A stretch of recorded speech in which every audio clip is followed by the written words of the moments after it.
Mga 5 puti. Tikman na natin, 5 piraso daw, sabi ng husband ko.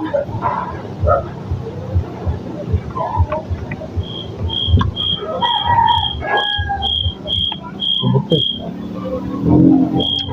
Tamis. Ano yan? Baka matanda na. What? Matamis siya guys, pero ang nagtataka ako, ba't may buto? Baka itatanim na to. Ay, maigi pa itanim ko. Wait lang. Gang, ano na siya guys, ma-overripe na kaya ganun. Pero Malaki kasi in order mo, dapat ay maliit lang.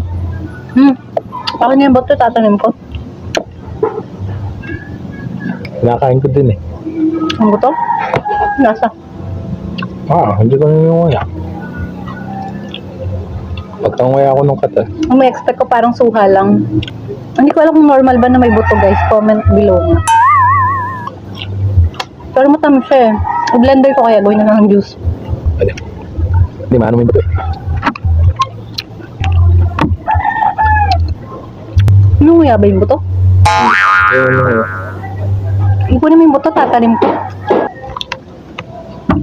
Ang mahal nito guys, pero Maka na lang po. ano? Ito na. Bakit?